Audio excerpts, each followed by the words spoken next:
नमस्कार, मैं तरुण वर्मा और मैं एक क्लिनिकल साइकोलॉजिस्ट हूँ। इस वीडियो में आपको बताऊंगा कॉग्निटिव रेमेडिएशन ट्रेनिंग के बारे में। आपको बताऊंगा कि कॉग्निटिव रेमेडिएशन ट्रेनिंग कैसे दी जाती है, कौन सी इसकी दो बड़ी इंपॉर्टेंट अप्रोचेस होती हैं और किस तरह के फंक्शंस को कॉग्निटिव रेमेडिएशन ट्रेनिंग इम्प्रूव कर सकती है। ये एक ऐसा ट्रेनिंग मेथड है जिसको कि स्किज़ोफ्रेनिया के ट्रीटमेंट में बहुत सक्सेसफुली अप्लाई किया गया है। इसके बहुत अच्छे, बहुत शानदार रिजल्ट्स देखे गए हैं जिससे कि स्किज़ोफ्रेनिया पेशेंट्स की फंक्शनिंग को इम्प्रूव किया जा सकता है। मैं अक्सर अपने चैनल पर CRT मतलब कॉग्निटिव रेमेडिएशन थेरेपी या कॉग्निटिव रेमेडिएशन ट्रेनिंग के बारे में बात करता रहता हूँ क्योंकि मैं एक्टिवली इस थेरेपी को प्रोवाइड करता हूँ। ये थेरेपी में मेरा भरोसा है और मैं बहुत सारे पेशेंट्स में इस थेरेपी की मदद से इम्प्रूवमेंट देख चुका हूँ। और जैसा कि बहुत सारे रिसर्चर्स और डॉक्टर्स का भी मानना है कि इस थेरेपी से आने वाले रिजल्ट्स लंबे टाइम तक बने रहते हैं, ऐसा मैंने भी अपने बहुत से पेशेंट्स में देखा है कि जब ये थेरेपी उनको दी जाती है कुछ महीनों तक, तो उनके अंदर आने वाले जो चेंजेस हैं वो कई सालों तक बने रह सकते हैं। हाँ, ये ज़रूर है कि कोई भी ट्रीटमेंट स्किज़ोफ्रेनिया को क्योर नहीं कर सकता, उसी तरह कॉग्निटिव रेमेडिएशन थेरेपी भी स्किज़ोफ्रेनिया को क्योर नहीं कर सकती, ख़त्म नहीं कर सकती, पर पेशेंट को अपनी डे टू डे लाइफ में बहुत ज़्यादा फंक्शनल बना देती है ये कॉग्निटिव रेमेडिएशन ट्रेनिंग। तो आइए अब इस ट्रेनिंग के बारे में, इस थेरेप्यूटिक अप्रोच के बारे में बात करते हैं और मैं आपको बताता हूँ कि ये क्या होती है और कैसे काम करती है। कॉग्निटिव रेमेडिएशन ट्रेनिंग एक एविडेंस बेस्ड, मतलब जिस पर बहुत सारा प्रूफ है, ऐसी एक थेरेपी है और ये रिकवरी पर फोकस करती है। मतलब ये पेशेंट्स को उनके फंक्शनिंग को इम्प्रूव करने में मदद देती है। बीमारी के आने के बाद जब पेशेंट को रिकवर करना है और वो पूरी तरह से बीमारी के वजह से रिकवर नहीं कर पाया है, कुछ सिम्टम्स जैसे कि डिल्यूजन्स या हेलुसिनेशंस तो कम हो गए हैं, पर पेशेंट अपनी लाइफ में पूरी तरह से बेटर फंक्शनिंग को अचीव नहीं कर पाया है, तो ऐसी फंक्शनल रिकवरी के लिए पेशेंट को कॉग्निटिव रेमेडिएशन ट्रेनिंग दी जाती है, जिसमें कि पूरा फोकस जो है वो एक पेशेंट के कॉग्निटिव डेफिसिट्स को दूर करने पर होता है। कॉग्निटिव डेफिसिट्स वो ऐसे डेफिसिट्स होते हैं जिसका पेशेंट की डे टू डे एक्टिविटीज पर फर्क पड़ता है और पेशेंट्स जो हैं वो बीमारी से पहले जितना फंक्शन करते थे वो नहीं कर पाते और इन कॉग्निटिव डेफिसिट्स की वजह से पेशेंट जो है उसकी क्वालिटी ऑफ लाइफ बहुत खराब रहती है। स्किज़ोफ्रेनिया जैसी बीमारी में कॉग्निटिव डेफिसिट्स बहुत ज़्यादा एक पेशेंट को अफेक्ट कर देते हैं। ऐसे कुछ थिंकिंग एरर्स पेशेंट शो करता है जिसकी वजह से वो दिन भर के सिंपल से टास्क भी नहीं कर पाता। ऐसा लगता है कि जैसे उसे बहुत सारी चीज़ें समझ ही नहीं आती, दूसरों से बात करने में, सिंपल से अपने कुछ डे टू डे एक्टिविटीज़ करने में उसे बहुत मुश्किल होती है, अपनी देख रेख करने में, अपनी रूटीन फॉलो करने में, कोई भी चीज़ पढ़ रहे हैं उसे समझने में मुश्किल होती है, लॉजिकल थिंकिंग कम हो जाती है, रीजनिंग एबिलिटी बहुत पुअर हो जाती है, कोई भी अपनी डेली एक्टिविटीज़ को प्लान नहीं कर सकते। ऐसा लगता है कि बहुत से काम जो वो पहले कर लेते थे वो अब बीमारी के बाद कर ही नहीं पाते। कोई अगर घर का कुकिंग का कोई टास्क होता है वो भी नहीं कर पा रहे, बेसिक सी चाय मैगी बनाना वो भी नहीं होता। और अगर कुछ छोटा सा कोई एडवर्टाइजमेंट या कोई मूवी या कोई टीवी एपिसोड को देख रहे हैं वो भी उनसे इंटरप्रेट नहीं हो पाता, वो समझ ही नहीं पाते। इस तरह के जो कॉग्निटिव डेफिसिट्स होते हैं उनको इंप्रूव करने का काम करती है cognitive remediation training. Cognitive remediation training में एक नाम आता है कॉग्निटिव। इसका मतलब क्या है? कॉग्निटिव वर्ड आया है कॉग्निशन से। कॉग्निशन का मतलब होता है हमारी थिंकिंग या हमारे थिंकिंग प्रोसेसेस। हमारे मन में जो विचार किस तरह से काम करते हैं, कौन से ऐसे प्रोसेसेस हैं जो कि हमारे मन को चलाते हैं, हमारी डेली लाइफ को चलाते हैं, वो सारे होते हैं कॉग्निटिव प्रोसेसेस। जिसमें आते हैं हमारे अटेंशन और कंसंट्रेशन प्रोसेस, मेमोरी आता है, हमारी रीजनिंग और लॉजिकल थिंकिंग आती है। मेमोरी में भी देखें तो बड़े सारे पार्ट होते हैं जिसमें वर्बल मेमोरी भी होता है, वर्किंग मेमोरी भी होता है, short term, long term, autobiographical, procedural, कई तरह की मेमोरीज होती हैं। लर्निंग पोटेंशियल और लर्निंग एबिलिटीज, साथ ही प्रोसेसिंग स्पीड, मतलब एक व्यक्ति कितना तेजी से सोच पा रहा है या उसके मन में विचार कितने तेजी से आ रहे हैं, क्योंकि जितना तेजी से विचार आएंगे, जितना जल्दी वो अपने विचारों को यूज करेगा, उतना अच्छे से वो परफॉर्म कर पाएगा। तो ऐसे में प्रोसेसिंग स्पीड बहुत इंपॉर्टेंट होता है। और इसी के साथ आते हैं हायर कॉग्निटिव फंक्शंस, मतलब एग्जीक्यूटिव फंक्शंस, जैसे कि planning ability, problem solving skills, self regulation, self control, कुछ ऐसी एबिलिटीज जिसकी वजह से एक व्यक्ति अपनी डे टू डे लाइफ को ऑर्गेनाइज कर सकता है, उसको प्लान करके अपने गोल्स अचीव कर सकता है। कुछ ऐसे एग्जीक्यूटिव फंक्शंस होते हैं। ये सारे के सारे जो फंक्शंस मैंने बताए, इसके अलावा और भी बड़े सारे फंक्शंस होते हैं, पर मोटे तौर पर यही फंक्शंस होते हैं जो स्किज़ोफ्रेनिया के पेशेंट में इफेक्ट होते हैं। मतलब इन फंक्शंस में कमी आ जाती है और इन्हीं को इंप्रूव करने का काम करती है CRT। अब अगर हम थोड़ा ब्रीफ में बात करें तो हम देखेंगे कि ये जो कॉग्निटिव प्रोसेसेस हैं ये पेशेंट की लाइफ में क्यों इंपॉर्टेंट होते हैं। सबसे पहले लेंगे अटेंशन को, अटेंशन स्पैन या अटेंशन एबिलिटी। अटेंशन को कई तरह से समझा जाता है। इनफैक्ट हमारे दिमाग में, ब्रेन में अटेंशन कई टाइप के पाए जाते हैं। एक तो होता है सिंपल अटेंशन, जैसे आप मेरी बातें सुन रहे हैं, मेरी वीडियो सुन रहे हैं, आप मुझ पर अटेंशन पे कर रहे हैं, आप ध्यान लगा रहे हैं मेरी बातों पर। ये बहुत सिंपल सा मैकेनिज्म है। इसी पर बेस्ड होती है हमारी मेमोरी। अगर आप मेरी बातों को ध्यान से सुनेंगे तो आपको मेरी बातों में से ज्यादातर याद रह जाएंगी। जैसे कि कोई क्लासरूम में लेक्चर सुनते हैं या कोई भी ऐसा हम टीवी प्रोग्राम या कुछ मूवी देखते हैं तो बहुत सी डिटेल्स हमें याद रह जाती हैं। वो सिर्फ इसीलिए रहती हैं क्योंकि हमने अटेंशन अच्छे से बनाई है। तो जितना अच्छा अटेंशन स्पैन होगा उतनी अच्छी हमारी मेमोरी भी होगी। इसी से जुड़ा हुआ दूसरा एक फॉर्म है अटेंशन का, उसे कहते हैं सस्टेन्ड अटेंशन, जिसे कहेंगे कंसंट्रेशन। कंसंट्रेशन का दूसरा नाम ही होता है सस्टेन्ड अटेंशन। मतलब किसी काम को करते हुए आपने लंबे समय तक अपनी अटेंशन को बनाए रखा। जैसे मान लीजिए मैं आपको कोई फोन नंबर बताऊं कि मैंने कहा 9286534412। अब आप अगर इस पूरी सीक्वेंस को याद रख पाए हैं, हालांकि मैंने तो बहुत जल्दी बोला, पर अगर मैं इन सभी नंबर्स को धीरे धीरे धीरे बोलूं और आपको कहूं ये पूरी जो सीक्वेंस मैंने आपको बताई है ये सारी मुझे रिपीट करके सुनाओ, तो ना ही सिर्फ आपने मेरे उन नंबर्स पर ध्यान दिया, उनको सुना, साथ ही आपने बहुत ही कंसंट्रेशन के साथ उसे याद रखने की कोशिश की। तो ये होता है हमारा कंसंट्रेशन। कोई भी चीज सुनते हैं उस पर ध्यान जब ज्यादा देर तक बनाते हैं उसे हम कहते हैं सस्टेन्ड अटेंशन। फिर इसी तरह एक और अटेंशन प्रोसेस होता है जिसे कहते हैं सेलेक्टिव अटेंशन। सेलेक्टिव अटेंशन मतलब हमारा दिमाग एक टाइम पर बड़ी सारी इंफॉर्मेशन अपने एनवायरनमेंट में से ले रहा होता है, पर हम सभी पर बराबर अटेंशन नहीं ले जा सकते। हम किसी किसी एस्पेक्ट पर ही ध्यान देते हैं। जैसे मान लीजिए कि आप एक मूवी देख रहे हैं और मूवी के अंदर एक हीरो है, एक हीरोइन है, कोई विलन है या कोई दूसरे कैरेक्टर्स हैं। जरूरी नहीं कि एक व्यक्ति जब मूवी देख रहा है तो उस मूवी के अंदर एक सीन अगर आता है तो उसके सारे एस्पेक्ट्स पर बराबर ध्यान दे। हो सकता है किसी पर्सन का ध्यान सिर्फ हीरो पे हो सकता है किसी का ध्यान सिर्फ हीरोइन पर हो सकता है कोई बैकग्राउंड में जो सेट लगा है उस पर ध्यान दे, हो सकता है कोई डायलॉग पे ज्यादा ध्यान दे पर लुक्स पे ज्यादा ध्यान ना दे। तो इसे कहेंगे सिलेक्टिव अटेंशन। किसी किसी चीज पर एक व्यक्ति ज्यादा ध्यान दे रहा है। जिस चीज पर हम ज्यादा ध्यान देते हैं हमारा जो मन है, दिमाग है, वो उसी चीज को ज्यादा इंपॉर्टेंट बना देता है और उसी हिसाब से चीजें हमारे मेमोरी में स्टोर भी हो जाती हैं। इसलिए कई बार जब हम कहीं जाते हैं, मान लीजिए कहीं घूमने गए, कोई हमने शॉप्स देखी, शॉपिंग के लिए गए, तो हमारे साथ कोई व्यक्ति था, उसने हमें कहा अच्छा तुम्हें याद है हम वहां गए थे तो वहां साथ में एक बड़ा अच्छा मंदिर था या रेस्टोरेंट था। पर हो सकता है कि दूसरे व्यक्ति ने उस पर ध्यान ही ना दिया हो, उसके लिए वो इंपॉर्टेंट ही ना रहा हो और उसने जो है साथ में किसी जूतों की दुकान पर या कपड़ों की दुकान पर ध्यान दिया हो। तो इसी तरह से सिलेक्टिव अटेंशन रोजमर्रा की लाइफ में काम करता है। फिर आता है एक और इंपॉर्टेंट प्रोसेस, वो होता है डिवाइडेड अटेंशन। एक ही टाइम पर दो या दो से ज्यादा चीजों पर बराबर तौर पर ध्यान दे पाना और मल्टीटास्किंग हो जाना। बहुत से हमारे रोजमर्रा के काम होते हैं जो कि हम एक साथ करते हैं। जैसे मान लीजिए आप टीवी भी देख रहे हैं और खाना भी खा रहे हैं।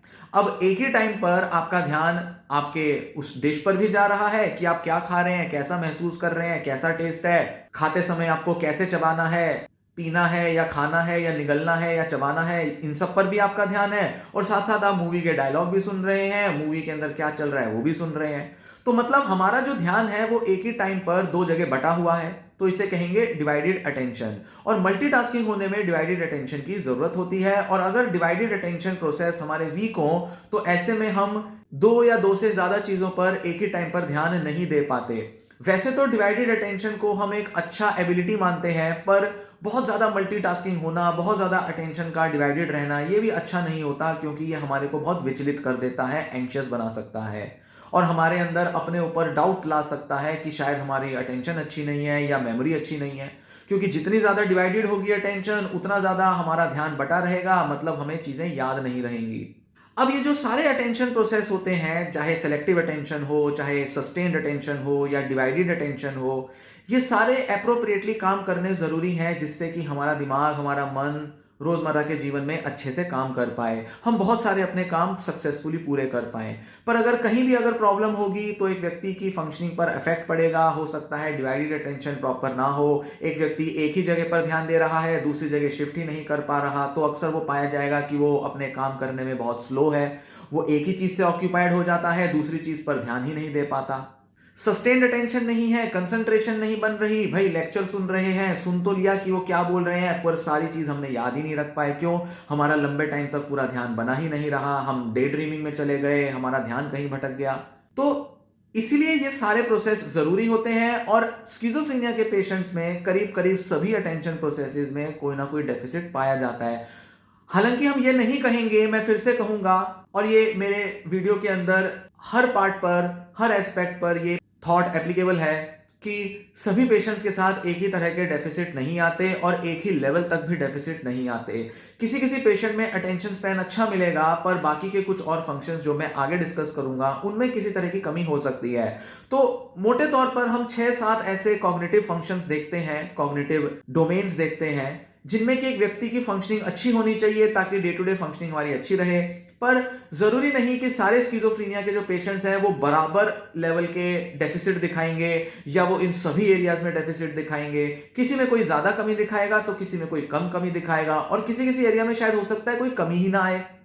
तो इसलिए ध्यान दें कि आगे की जितनी भी डिस्कशन होगी उसमें जब मैं ये कहूँगा कि स्किज़ोफ्रेनिया में ये प्रॉब्लम आती है, मतलब मेरा जनरल तौर पर कहना है कि स्किज़ोफ्रेनिया में डेफिसिट मिलते हैं। इसका मतलब ये नहीं कि आप अपने पेशेंट में ये सब ढूँढने लग जाएँ और कहें कि अरे इसमें तो ये प्रॉब्लम मिलती ही नहीं है, ये तो बेकार में बोले जा रहे हैं कि ये प्रॉब्लम पेशेंट में होती है। मेरा पेशेंट तो बिल्कुल ठीक है इस मामले में। तो इसलिए इस तरह से जनरलाइज़ नहीं करना। मैं यहाँ बता रहा हूँ वो सारे कॉग्निटिव प्रोसेसेस जो कि कॉग्निटिव रेमेडिएशन ट्रेनिंग में टारगेट किए जाते हैं और साथ ही वो इंपॉर्टेंट समझे जाते हैं हमारी डे टू डे थिंकिंग और फंक्शनिंग में। और यही सारे डोमेन्स हैं जो कि स्किज़ोफ्रेनिया पेशेंट्स में अफेक्ट हो सकते हैं।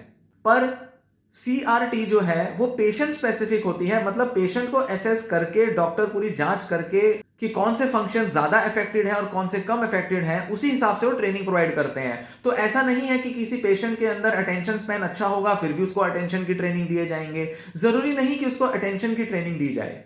तो इस बारे में आगे मैं आपसे बात करूंगा और दूसरे फंक्शंस में अब आपसे डिस्कस करूंगा। दूसरा इंपॉर्टेंट फंक्शन होता है मेमोरी। मेमोरी बहुत अलग अलग तरह की होती है। बहुत सारे अलग अलग मेमोरी के कंपोनेंट्स हैं जो कि स्टडी किए गए हैं। जैसे हम कोई चीज़ जब सीखते हैं, जैसे कि मान लीजिए साइकिल चलाना सीखा या कुछ खाना पकाना सीखा, तो जब हम सीखना शुरू करते हैं तब तो एक एक चीज़ बड़े ध्यान से सीखते हैं, एक एक चीज़ को याद रखने की कोशिश करते हैं। पर धीरे धीरे हम इतने आदतन हो जाते हैं, इतना ईजी हो जाता है कि कोई भी चीज़ पका के खाई जाए या कोई काम किया जाए कि अब हम उसको एक एक स्टेप याद कर करके नहीं परफॉर्म करते, हमें वो याद हो चुका है। इसे कहा जाता है प्रोसीजरल मेमोरी। एक प्रोसीजर है जिसको हम याद कर चुके हैं, अनकॉन्शियसली हम कह सकते हैं कि हमें वो चीजें याद हो गई। दूसरा होता है सिमेंटिक मेमोरी। हमें अपने आसपास की दुनिया में बड़े सारे फैक्ट्स, बड़े सारे कॉन्सेप्ट्स याद रखने पड़ते हैं। जैसे कि मैं आपसे पूछूं कि भाई हिंदुस्तान जो है वो किस कॉन्टिनेंट में होता है, किस महाद्वीप में है, अफ्रीका में है या एशिया में है? आप कहेंगे एशिया में है। मैं आपसे पूछूं कि हिंदुस्तान जो है उसके पड़ोसी देश बताइए, तो आप बताएंगे पाकिस्तान है, नेपाल है। आपके मन में एक चित्र बनेगा और आपको ये सारे के सारे फैक्ट्स जो है वो याद होंगे। इसी तरह से रोजमर्रा की चीजें जो हम याद रखते हैं, कॉन्सेप्ट समझते हैं, कैटेगरी समझते हैं, ये सारा हमारा सिमेंटिक मेमोरी का पार्ट होता है। फिर आती है एपिसोडिक मेमोरी, या जिसे कहते हैं ऑटोबायोग्राफिकल मेमोरी। मतलब हम अपने लाइफ में पुरानी चीज़ें कैसे याद रखते हैं, जैसे कि 10 साल पहले क्या हुआ, कि भाई जब हम छोटे थे तो ऐसा ऐसा हमारे साथ हुआ था, फिर स्कूल के अंदर ये घटनाएं घटी, फिर 10th क्लास में ये हुआ, 12th क्लास में हमने ऐसे पढ़ाई की, फिर उसके बाद यहाँ कॉलेज में एडमिशन लिया, फिर उसके बाद कहीं जॉब लगी या शादी हो गई या बच्चे हो गए। सारा का सारा हम क्रोनोलॉजी में याद करके बता सकते हैं, उसको याद रख सकते हैं। ये जो क्रोनोलॉजी में हम चीज़ें याद रखते हैं अपनी लाइफ के बारे में, इसे कहा जाता है ऑटोबायोग्राफिकल मेमोरी, अपनी ऑटोबायोग्राफी की मेमोरी। तो हम पाएंगे कि ये सारी चीज़ें जो हमारा मन याद रखता है, ये अगर ठीक तरह से याद रहे तो हम कहेंगे एक व्यक्ति ठीक ठाक फंक्शन कर रहा है, पर अगर इसमें प्रॉब्लम आ जाए, जैसे बहुत सारे स्किज़ोफ्रेनिया पेशेंट्स में ऑटोबायोग्राफिकल मेमोरी का एरर आ सकता है, वो ठीक तरीके से अपने दिमाग में पुरानी इंफॉर्मेशन को रिकलेक्ट नहीं कर पाते। उनको पता है उनके साथ क्या हुआ, कब हुआ, पर बहुत सारी फॉल्स मेमोरीज क्रिएट हो जाती हैं और बहुत सारी इंफॉर्मेशन को वो गलत गलत तरीके से रिट्राइव करते हैं। मेमोरी के 3 स्टेजेस होते हैं: एनकोडिंग, स्टोरेज और रिट्राइवल। इंफॉर्मेशन का दिमाग में आना, उसका स्टोर होना और उसको रिट्राइव करना, उसको याद करना। तो जो रिट्राइवल है, कई बार उसमें प्रॉब्लम आ सकती है, कई बार मेमोरी की स्टोरेज में प्रॉब्लम आ सकती है।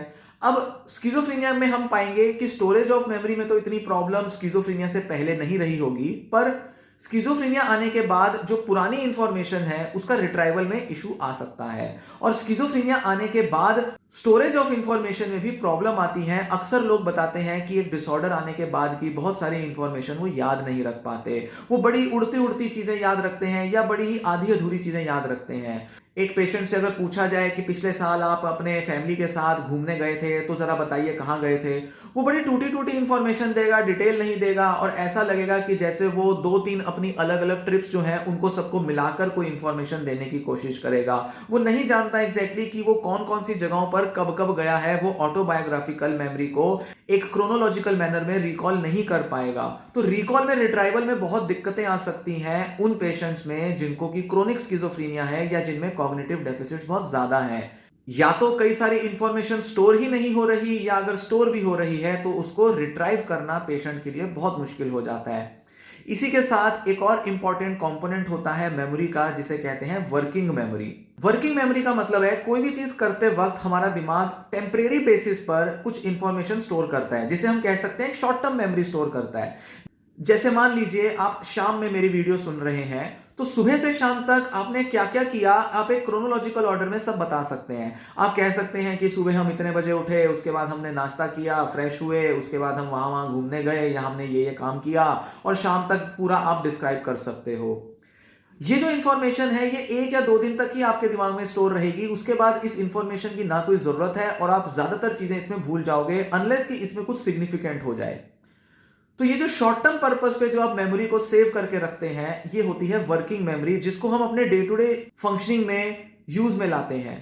इनफैक्ट अगर आप कोई चीज पढ़ भी रहे हैं, मान लीजिए एक स्टूडेंट है, वो क्लासरूम में क्लासेस अटेंड कर रहा है, उसकी 4 क्लासेस हुई, चारों क्लासों में टीचर ने क्या पढ़ाया, किस तरह से पढ़ाया, किस टॉपिक पर फोकस किया, किस तरह से एनालाइज किया, इन सब चीजों को याद रखना क्रोनोलॉजिकल ऑर्डर में या एक एक स्टेप में उसको याद रखना, ये सब वर्किंग मेमोरी का पार्ट है। आज वो स्टूडेंट याद रख रहा है, कल तक अगर वो अपनी प्रैक्टिस नहीं करेगा, सेल्फ स्टडी नहीं करेगा, तो वो सारी चीजें भूल जाएगा।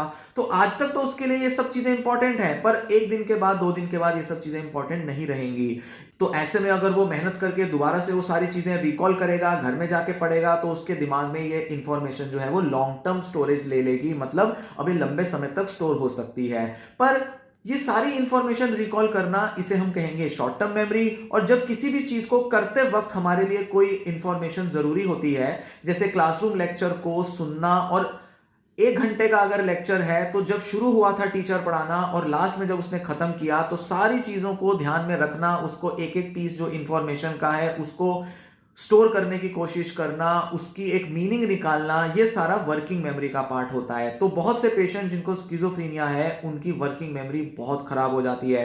वो कोई भी चीज को करते वक्त याद ही नहीं रख पाते कि अभी कुछ देर पहले उन्होंने क्या किया था या उनको कोई काम कैसे करना है। वो बहुत कंफ्यूज दिखाई पड़ेंगे और ऐसा लगेगा कि वो बेसिक सी चीजें कर ही नहीं पा रहे हैं, क्योंकि उनका वर्किंग मेमोरी डेफिसिट है। और इस वजह से वो चीजें ठीक से समझ भी नहीं पाते, सीख भी नहीं पाते, क्योंकि अगर चीजों को दिमाग में स्टोर नहीं कर पाएंगे तो उसे सीख भी नहीं पाएंगे। तो वर्किंग मेमोरी का जो इफेक्ट है वो हमारी लॉन्ग टर्म मेमोरी पर, हमारी लर्निंग पर, हमारी कंसंट्रेशन पर, बहुत सारे एरियाज पर इफेक्ट पड़ता है अगर हमारी वर्किंग मेमोरी पुअर हो। और वर्किंग मेमोरी एक ऐसा डेफिसिट है जो करीब करीब सभी स्किज़ोफ्रेनिया पेशेंट्स में पाया जाता है, जिनमें भी थोड़ा बहुत भी कॉग्निटिव डेफिसिट होता है। इसीलिए ज्यादातर जो CRT अप्रोचेज हैं वो वर्किंग मेमोरी पर फोकस करती जरूर हैं।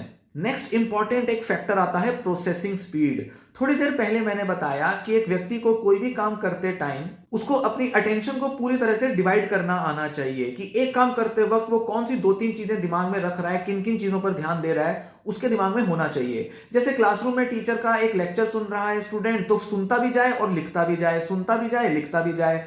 ये उसका डिवाइडेड अटेंशन है। उसको दिमाग में रखना है कि कौन कौन सी चीजें उसको लिखनी है और कितनी लिखनी है। और जैसा मैंने कहा कि अगर उसका अटेंशन प्रॉपर तरह से काम नहीं करेगा तो उसकी स्पीड स्लो हो जाएगी। इस तरह की जो स्लोनेस होती है वो अक्सर स्किज़ोफ्रेनिया पेशेंट में पाई जाती है। वो अक्सर किसी भी काम में बहुत स्लो दिखाई देते हैं, धीरे धीरे करते हैं, ऐसा लगता है कि उनके मन में विचार नहीं आ रहे, एक स्टेप के बाद नेक्स्ट स्टेप उनको क्या करना है उनका दिमाग उसे समझ नहीं पाता, पूरी तरह से वर्किंग मेमोरी काम नहीं कर रही, अटेंशन स्पैन ठीक से काम नहीं कर रहा, ठीक से चीज़ें दिमाग में स्टोर नहीं हो रही, तो हर चीज़ में वो बड़े स्लो होंगे। अगर फास्ट होते तो वो हर चीज़ को बहुत प्रॉपरली ध्यान दे पाते, उसको मेमोरी में रख पाते, वर्किंग मेमोरी अच्छे से काम करती तो चीज़ों को जल्दी कर पाते। तो ये प्रोसेसिंग स्पीड एक बहुत इंपॉर्टेंट कॉग्निटिव डोमेन है जो बहुत सारे स्किज़ोफ्रेनिया पेशेंट्स में अफेक्टेड रहता है, खासकर कि उनमें जिनमें नेगेटिव सिम्टम्स बहुत ज़्यादा होते हैं। पेशेंट बात कर रहा है, कम्युनिकेट कर रहा है, किसी भी तरीके की कन्वर्सेशन को फॉलो कर रहा है, अक्सर वो बड़ा कंफ्यूज्ड दिखाई देगा, उसका ध्यान पूरा बनेगा नहीं, वो पूरी कन्वर्सेशन को फॉलो ही नहीं कर पाएगा और ऐसे में वो समझ ही नहीं पाएगा कि सामने वाला बोल क्या रहा है। तो अक्सर ऐसा आप पाएंगे कि स्किज़ोफ्रेनिया पेशेंट समझ ही नहीं पाते कि दूसरा क्या बोल रहा है और इसीलिए रिकमेंड किया जाता है कि स्किज़ोफ्रेनिया पेशेंट जिसमें ये प्रोसेसिंग स्पीड का डेफिसिट है या जिसमें वर्किंग मेमोरी बहुत पुअर है, उसके साथ धीरे धीरे और कुछ शब्दों में ही बात की जाए, लंबी लंबी डिस्कशंस ना की जाएं, क्योंकि उनकी जो प्रोसेसिंग स्पीड स्लो होने की वजह से वो थोड़ी सी ही चीज समझ सकते हैं, थोड़ी सी ही इंस्ट्रक्शंस को ग्रैस्प कर सकते हैं, ज्यादा कंटेंट वो ग्रैस्प कर ही नहीं सकते। इसलिए अगर आप उनको कोई मूवी दिखाएंगे या कोई आर्टिकल उनको रीड कराएंगे वो कर नहीं पाएंगे क्योंकि उनकी प्रोसेसिंग स्पीड स्लो होती है। फिर आता है सबसे important domain, executive functions. Executive functions का मतलब है कि हम कोई अपने मन की इच्छा या मन में अगर कोई चीज है तो उसको एग्जीक्यूट कैसे कर रहे हैं। जैसे मान लीजिए एक स्किज़ोफ्रेनिया पेशेंट को कहा जाएगा कि आपको अपनी डेली रूटीन में 3 एक्सरसाइजेस करनी है। उसको सुबह सुबह इंस्ट्रक्ट कर दिया जाएगा कि सुबह उठते ही आपको सबसे पहले योगा करनी है, फिर उसके बाद आपको थोड़ा देर के लिए वॉक पे जाना है और फिर आके घर में नाश्ता बनाकर खाना है। या नाश्ता ना बनाए तो उसको कहा जाए कि अच्छा अपनी चाय बनानी है। अब ये तीनों चीजें स्टेप बाय स्टेप हो रही हैं, एक एक करके करनी है। सुबह उठ के पेशेंट को बोल दिया जाता है कि अब ये करो, आपको ये चीज कही गई है, याद रखो और इसको करो। पेशेंट अक्सर दिखाई देगा बड़ा कंफ्यूज हो रहा है, उसको समझ ही नहीं आएगा क्या करना था मुझे। वो पूछेगा आपसे, वो घर के लोगों से पूछेगा, बार बार एक ही तरह के सवाल करेगा। ऐसा लगेगा कि जैसे उसे समझ ही नहीं आ रहा कि जो चीज उसे पता है उसे करे कैसे जाए।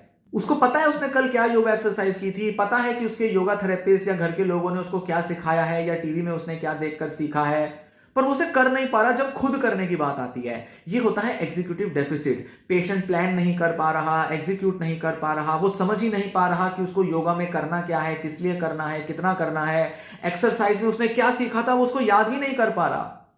ये एग्जीक्यूटिव डेफिसिट्स की वजह से पेशेंट अक्सर बड़ा सुस्त और बड़ा ही डीमोटिवेटेड दिखाई पड़ता है। कई बार घर वाले बड़ा प्रेशर देते हैं, ये करो, ऐसे करो, याद क्यों नहीं रखते, कल तो तुम्हें बताया था, बहुत नेगेटिविटी आ जाती है। पर पेशेंट के अंदर अगर कॉग्निटिव डेफिसिट होगा, बेसिक एग्जीक्यूटिव एबिलिटी में ही प्रॉब्लम होगी तो वो कुछ कर ही नहीं पाएगा। और इसी चीज को समझना जरूरी है जिससे कि हम ये समझें कि पहले पेशेंट की बेसिक एग्जीक्यूटिव स्किल्स इंप्रूव करनी होंगी, तभी वो ये सब चीजें ढंग से कर पाएगा। और स्किज़ोफ्रेनिया इन एग्जीक्यूटिव स्किल्स में प्रॉब्लम डाल देता है। स्टेप बाय स्टेप चीजें ना कर पाना, प्लान ना कर पाना, गोल सेटिंग ना कर पाना कि कोई चीज मुझे क्यों करनी है, कैसे करनी है, उसे अचीव कैसे करना है।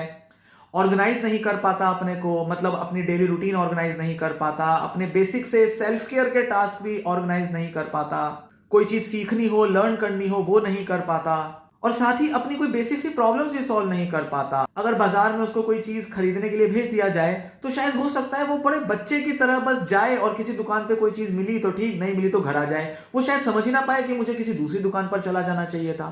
वो ऐसा दिखाई पड़ेगा कि जैसे उसे चीजें समझ ही नहीं आ रही हैं।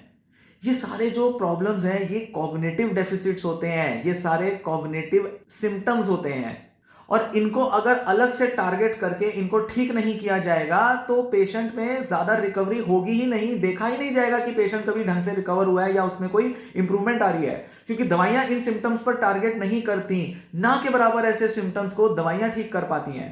थोड़ा बहुत इंप्रूवमेंट आ सकता है, पर ज्यादातर ऐसे कॉग्निटिव सिम्टम्स पर, डेफिसिट्स पर दवाइयों का कोई इफेक्ट नहीं होता। इसीलिए इन सब डेफिसिट्स को, कमियों को पूरा करने के लिए अलग से पेशेंट को ट्रेनिंग देनी पड़ती है, और वही होती है कॉग्निटिव रेमेडिएशन ट्रेनिंग। बहुत जरूरी है पेशेंट्स के लिए। अगर नहीं दी जाएगी, पेशेंट्स अपनी लाइफ में फंक्शनल नहीं हो पाते। जिंदगी भर वो ऐसे दिखाई देंगे जैसे बिस्तर पे पड़े हैं, कुछ करते नहीं है, एक जगह बिल्कुल आइडल हो गए हैं, जैसे उनको समझ ही नहीं आ रहा क्या करना है, कैसे करना है, कोई एक्टिविटी, कोई मोटिवेशन, कोई मूवमेंट नहीं है। इस तरह के वो दिखाई पड़ेंगे, और ये इसीलिए हो रहा है क्योंकि उनके अंदर कॉग्निटिव डेफिसिट्स हैं। इन्हें इंप्रूव करने के लिए सीआरटी देना बिल्कुल जरूरी है। और यही वजह है कि मैं क्यों अपनी वीडियोस में इतना ज्यादा जोर देता हूं कि कॉग्निटिव रेमेडिएशन ट्रेनिंग लें अपने पेशेंट के लिए। नहीं तो आप पाएंगे कि पेशेंट तो बस ऐसा ही है, कुछ करता नहीं, आप दोष देते रहेंगे, कोसते रहेंगे, धिक्कारेंगे, जबरदस्ती करेंगे, पेशेंट को जानबूझ के पुश करते रहेंगे, जैसे कि आपके पुश करने से वो अचानक से मोटिवेटेड हो जाएगा। नहीं, उसके कॉग्निटिव स्किल्स, मेमोरी, अटेंशन, ना जाने क्या क्या स्किल्स में बहुत बड़ा डेफिसिट है, जो स्किज़ोफ्रेनिया की वजह से आया है। वो चाहकर भी ये चीजें खुद नहीं कर सकता जब तक कि उसको दोबारा से इन चीजों की ट्रेनिंग ना दी जाए। क्योंकि आप कह सकते हैं कि ये सब चीजें चली क्यों गई, क्यों वो पुरानी चीजें नहीं कर पा रहा या कर पा रही। स्किज़ोफ्रेनिया ने यही डेफिसिट्स क्रिएट किए हैं, जिस वजह से अब उसको ये चीजें दोबारा से सिखानी पड़ेंगी। ऐसा लगेगा कि जैसे उसको बेसिक थिंकिंग स्किल्स में दोबारा से ट्रेनिंग दी जा रही है, मतलब जो बचपन से उसने सीखा, एज इफ कि अब वो काफी हद तक चला गया, उसका लॉस हो गया। इसी को कहते हैं नेगेटिव सिम्टम। ऐसी चीजें जो पहले एक पेशेंट की फंक्शनिंग का पार्ट थी, बट अब वो धीरे धीरे कम हो गई या खत्म हो गई। इन्हीं को इंप्रूव करने के लिए सीआरटी दी जाती है।